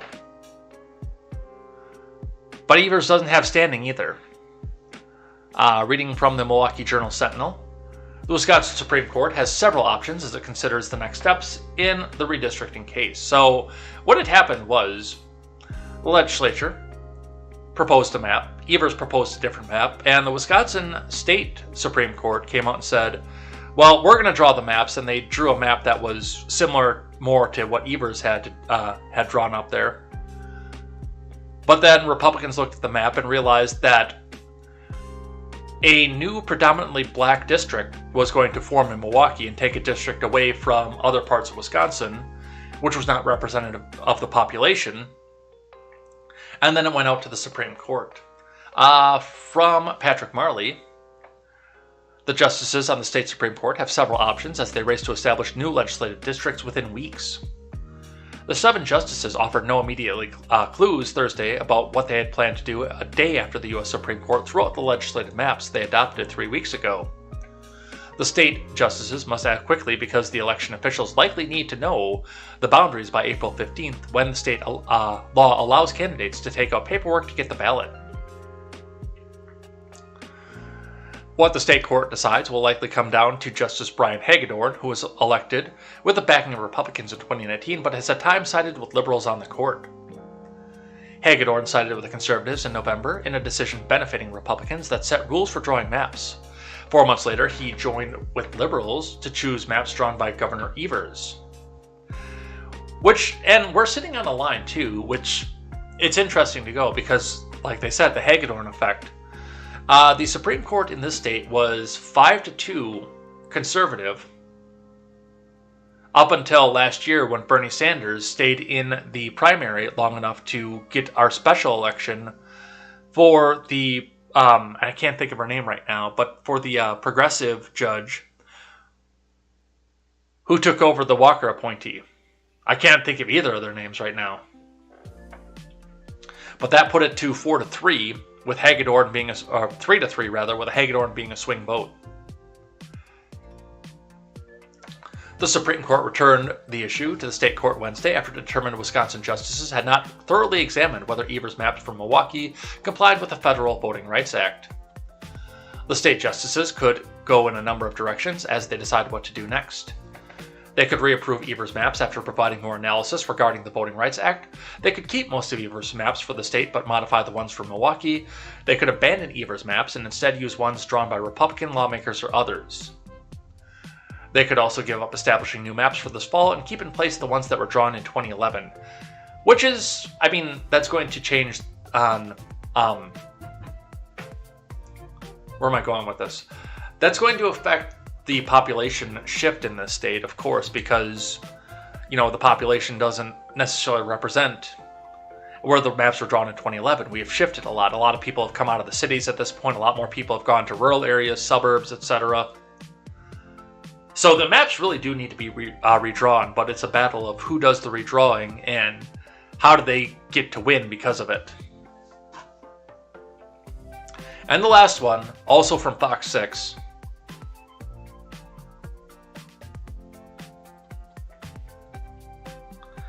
Wisconsin redistricting. Governor Evers asked for swift action. From Scott Bauer. Governor Evers told the state Supreme Court Thursday that it should allow him to submit additional evidence defending his legislative district boundary map that the U.S. Supreme Court rejected. Alternately, Evers also asked the Wisconsin Supreme Court to consider making a change to his map to reduce the number of black majority assembly districts from 7 to 6. The legislature's map had 5 black majority districts in Milwaukee.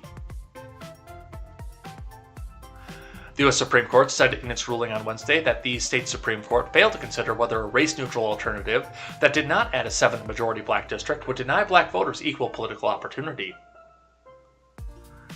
The nation's high court also said the state Supreme Court was free to take additional evidence. It is preferred to reconsider Evers' map, and that is what Evers asked the court to do on Thursday. He wants the state court to allow for the submission of additional evidence until April 1st. No other path is tenable, as the pre-existing maps are indisputably unconstitutional statewide, and this court has already observed that the legislature's proposal posed problems under the Voting Rights Act. Assistant Wisconsin AG Anthony Russomano wrote on behalf of Evers, which is also one of the authors of the mask mandates for this state. Kevin St. John, the attorney for Republican lawmakers, had no comment Thursday. The lawmakers and others involved in the lawsuit were all expected to make filings with the court soon, given the case's urgency. The court was expected to act quickly, given that the candidates for the legislature can begin circulating nomination papers on April 15th to be on the ballot for the fall. So, with that, we are in a battle, and we'll be watching this one for the next couple weeks because it's here. They have to have them in by tax day, so we will see what happens with that.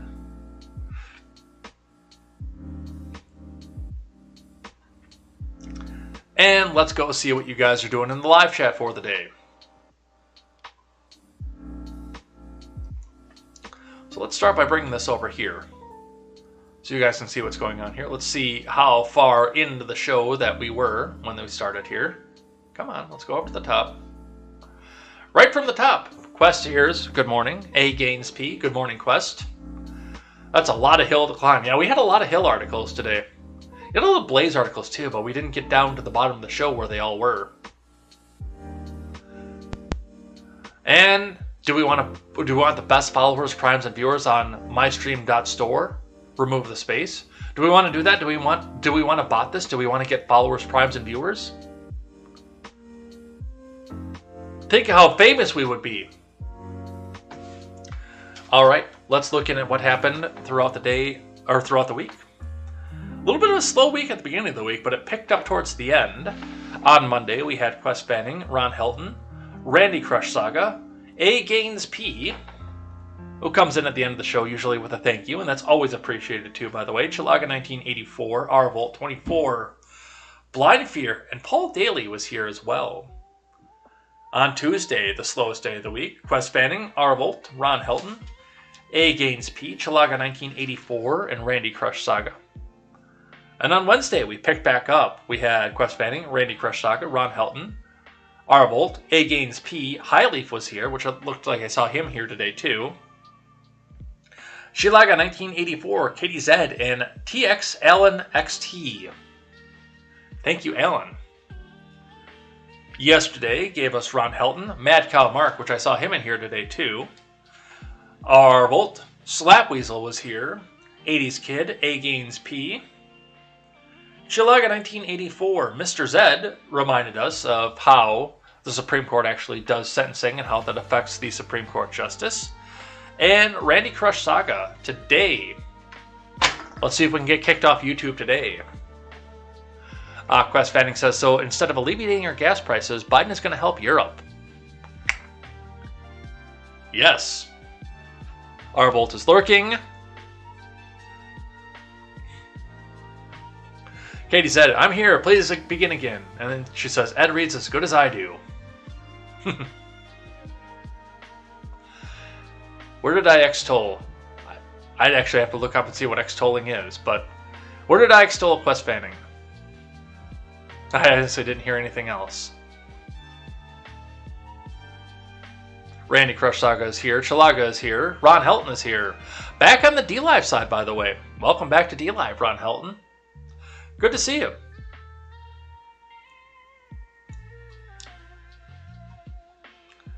KTZed says, so are people watching KTZed Redemption still Ed Heads or something else? Well, that would be on the people who are watching that program. CCM is here with the cat. Thank you, CCM. Highleaf is moving into his new place on April 1st. Can't wait. Good deal, absolutely. Good deal. Ron Helton asked, did he poop his pants yet? Highleaf, didn't Biden say it was a food shortage? It was not a food shortage, but a leader shortage. That sounds like something he would do. Ron Helton says the government creates all of our problems, then makes things worse by trying to fix what they broke with more BS. I think I addressed Highleaf's question earlier. Why should we care about Africa? Because I bless the rains there, don't you know? It's going to take a lot to tear me away from you. There's nothing that 100 men or more could ever do. A Gaines with the gift subs. I just came back out here. Awesome. Thank you. Thank you. Thank you. I just caught that out of it because I've got the Twitch monitor over on my left screen. Thank you. Wow.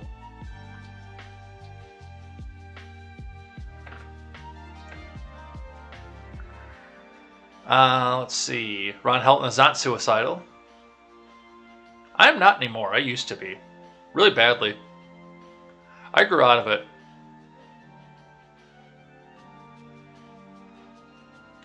Ron Helton says, I thought it was Russian interference that ended her campaign. It actually was, indeed. The Russians replaced her water bottle with vodka. Fermented potatoes. It was Russian interference. Maybe since you're a public figure, you need to behave well and not fuck up. Yeah, I know. When I became a public figure, I cleaned up my act in a fucking hurry. I quit the womanizing. I've been asked for... I won't accept naked pictures from a girl anymore because I am dating again. I had one girl send me her boobs once. I'm like, we can't do this. I can't see this. I'm a public figure, and if you get mad at me, you can turn around and Me Too me.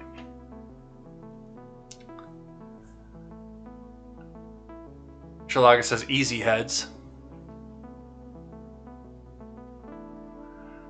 Arvolt says, Oklahoma 5, it's where the winds go sweeping down the plains. Quest says, flat, like Leah Thompson's chest.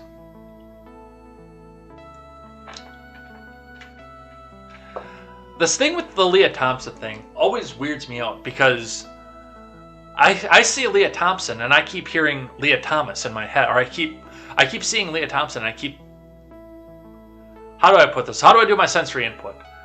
My mind keeps going to Leah Thomas because I was such a Back to the Future fan. And I know that's not the case because she's definitely not Platt. Or at least wasn't in the 80s. Ron Helton is giving us the real concern. My concern is that there may not be sufficient grains for beer making, and there will be less and more expensive beer. That will suck.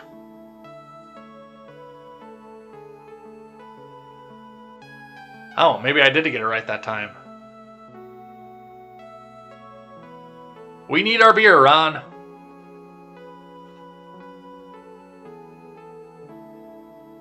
Hey, look, my neighbor's going to work. I can see him. Hi, neighbor. I'll wave to him when he gets in his car because his driver's seat is facing me. North Pollock, says Quest Fanning. Democratic norms. Norm! Harvey McLeod is here. Quest Fanning says, go to Yemen. I disavow. Chilaga says, make America farm again. No taxes on capital equipment purchases. I've debated going back into farming just because to try to do my part to help out. It is a fairly athletic job, and I don't know if I'll be able to keep doing this if I do. Yes, I said Kyiv. I said Kyiv accidentally. Arvel, Biden is going to Poland with a check for $3 billion, and if they don't fire that... Oh, wait, that was something else. The 14 words. Randy says he literally started failing as a president within the first week. So casual, as he tells the nation there will be food shortages. Yeah, no big deal, folks. Fanning says, of course, when you're out of power, it actually matters.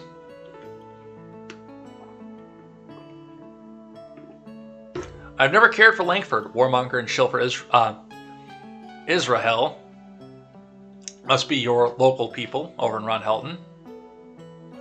Fanning says, when your party's in power, they inevitably suck, but it's less annoying than the crap that the other party does when they're in power. You basically pay less attention when your party's in power. Yeah. Arvolt says, people who don't vote in a country where voting matters get exactly what their enemies vote for. Fanning says, expect a corporate shill in Biden in any decade.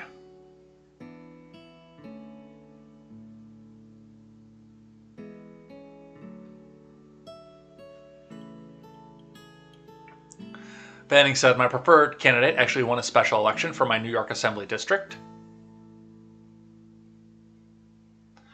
In 2020, 49,000 voted in this district. In this special election, it was just 3,000. Aren't there like 75 billion people in your district, though? Like all living on top of each other, literally, in skyscraper land? Dude. Godspeed to you, Fanning. I can't understand how you live like that. Even when I lived in the Boston area, I did not get much past Westwood. I couldn't do it. At that point, once you started getting to Westwood, the buildings just started getting way too close together. I only went into Boston proper a couple times. A handful of times.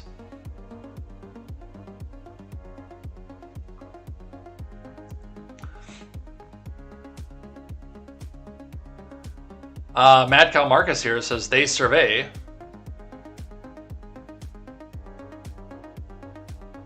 Ron says maybe poop pants will get confused and think he is the president of Europe and stay over there. Fat fingers of eye, says Mad Cow Mark. Hawkatalkie says, yo, what's popping? What are y'all discussing? We are discussing a little bit, at the time that you were in, we were talking a little bit about what was going on over in Europe and local elections. Fanning says there's a pair of stations on the route that I take up to Connecticut where gas has been $4.99 for a while, even as other places were like $2.50. It's now actually competitive at $4.69.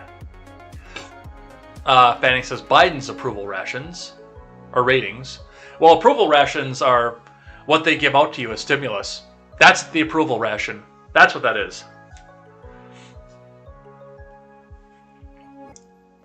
Hawkatalkie says, Twitch politics is literally just truckers or anarchists. Wild, wild world this is. Well, I've got the Gadsden flag behind me, but I also have a CDL, keep in mind. I'm from Latvia. I need to work 2 hours to get a gallon of gas, so... Now diesel has the same price as gasoline. F. F in the chat for that. That is harsh. KTZed has literally no idea how much diesel is. I never pay attention to that. It's in the high 4s right now. It's 424 around the corner, but in some neighborhoods it's likely up to 480. I think it's in the low 4s now that we've had the drop around here because honk honk! This is a swing state. Yeah, if Russia and Mexico form an alliance, we can finally build that wall. I'll bring the trebuchet.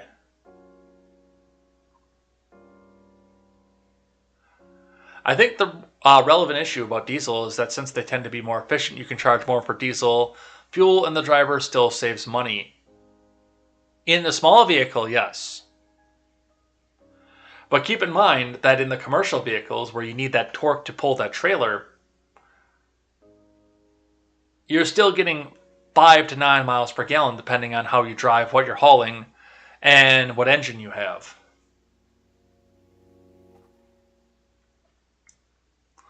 And all the emissions bullshit that they put on there has kept that usually consistently around 6. Ron Helton, they're ripping babies out of incubators. A Rusky don't take a shit without a plan, son. Hakataki says diesel here is now $7.77. Wow, F. Minimum wage is $394 a month. F. Where's Latvia again? Let's go find that. Because I think you're up on the top of the Baltics over by Finland, if I remember correctly. Which is where my ethnic background is from. Some of it, anyway. There's a lot there. Okay, yeah, Estonia is between you and Finland, okay, over on the Baltic Seas. Or on the Baltic Sea, rather, not the seas. I can believe it's that bad, because I've seen other reports that diesel's like $8 a gallon in some parts of Europe, but they think in those parts of Europe make a little bit more. If you're $3.94 a month, and you're $7.77 a gallon for fuel, F in the chat to pay respects. Wow, that's harsh. You have my condolences for that. Ron Helton says, well, at least we know who the real damn racists are now. They don't say boo against the US and Sauds for all the civilians murdered in Yemen. And not a peep about all those in Afghanistan and Iraq murdered by drones. Hypocrites need to go pound some damn sand. I'm tired of the BS out of their mouths. Mad Cow Marcus here and says, I'm late. Did you see the interview with a fake Ukraine fighter pilot on CNN? He asked for America's new bigs, and a real fighter pilot says his helmet looks like a prop from a bad NASA movie. I have not seen that. But now I know what I'm going to look up after I'm off air here. KTZed's been working so much, she's been lurking more than chatting, which is fine. Feed your family first. Ron Helton says Javelin is $78,000. The system costs $178,000. And they need 500 of them a day. As Raytheon says, rubbing their hands together.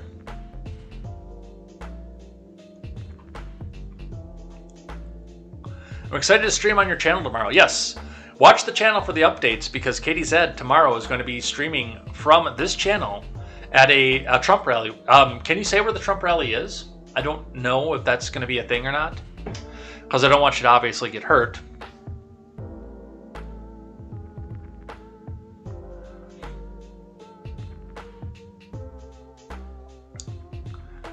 Stingers are 120,000. They used to be around 38,000 in the 80s. Not inflation. Ron says, there should not be a lawsuit. There should be a push to put these jackals in prison, cancel their pensions. No chance of parole. They'll need to expire in prison. They are traitors. Wow, why don't you tell us how you really feel, Ron? Realistically, as far as that goes, because of the nature of the personal, instance of what's going on here, they would need to be a private suit. It would need to be a civil suit, because Trump is suing for damages, not necessarily for criminality. And the DOJ is never going to go back and arrest its own or do something politically disadvantageous, keep in mind.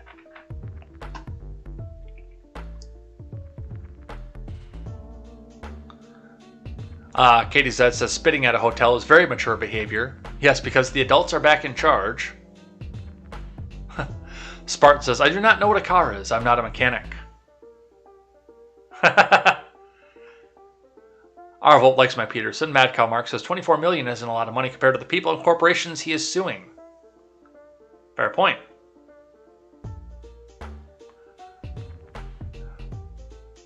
Some of the voices out there, they're so memeable that they're so easy to come back out and talk through. Even if you don't particularly care for the person that's on the other end of the voice, you'll go down into the belly of the whale, and when you come out, you'll be stronger because you'll have saved your father. Arvolt says, I do not know what The Rock is. I'm not a wrestler. As I said about the gas issue, diesel is less than The Rock.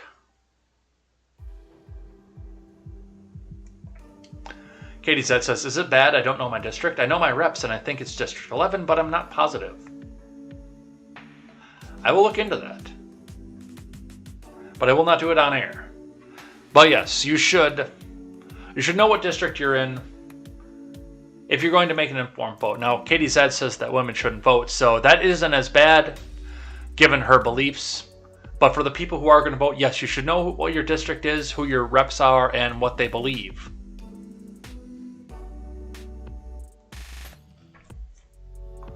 Quest Fanning, did you see the meme of mine that got so much attention yesterday? Bottom right corner was The Rock.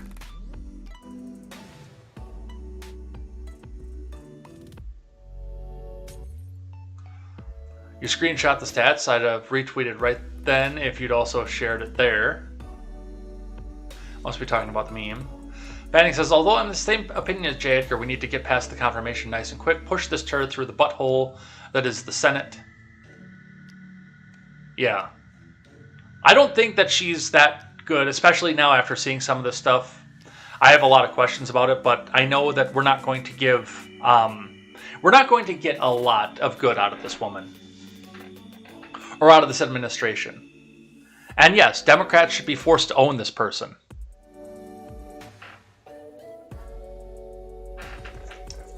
Quest says, I usually spend most of the show in DLive as I can track back on the conversation. Twitch is not keeping it. Is also why I can't switch back and there and zap a spammer. Yeah. Yeah, Twitch is weird on how they do things. You can tell which days I work from home when Ed reads who was here. Nice. 80s Kid says, Hunter's new movie, Full Metal Laptop. A Gains, you're welcome. Thanks for streaming. Thanks for the gift subs. Absolutely. That helps out more than you know. Crack to the future. 80s Kid's on fire. He's been doing this all week. KTZed says, I would prefer the word head not be in the name. Keep brainstorming. Ed Head was my idea. Upgrade from the contemporaries.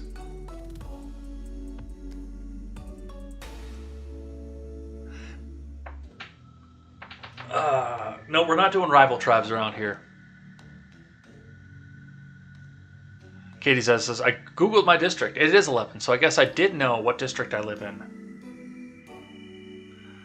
120,000 in my district. I live across the street from a 586-acre park in the middle of a half-mile block cut off from the craziness on Flatbush Avenue.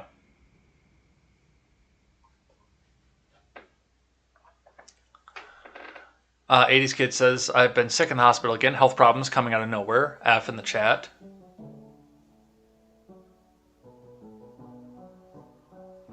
Matt Cal Mark says, rolling coal in a diesel. Well, I got a gas pickup, but you can't roll coal anymore because the DPF and the DOC prevent it.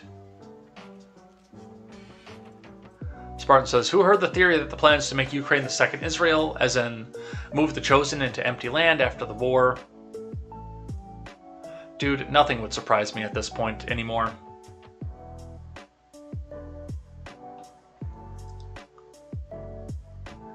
Cross Fanning, is there a good NASA? A Gaines is taken off. Thank you again for the gift subs. That is amazing. KTZed says, I'm thinking changing my position on the women voting thing after a conversation with Jessica Green last night. Landowning heads of household only. Well, that's where I was going with that too. Like when you and I talked about it. You say women are too emotional. I say I can't do this as an entire group. I can't collectivize. I have to take each person by an individual basis.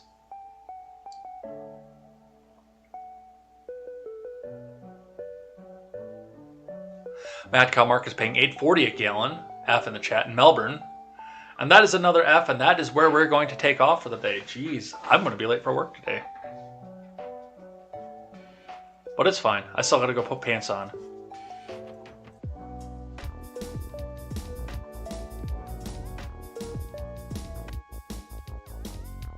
So, we're going to head out of here for the day. Thanks everybody who came by and chatted in the live chat. Watch for the alerts from this channel because we will see KTZed streaming from our channel at the Trump rally alongside Stephen Ignoramus, who will also be running a simul stream at the same time. So come back and check that out. That is going to be a great time.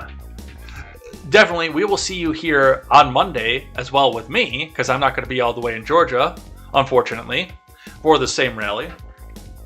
But we will be back here on Monday for more contemporary, so come back and join me for that. That's going to be a great time as well.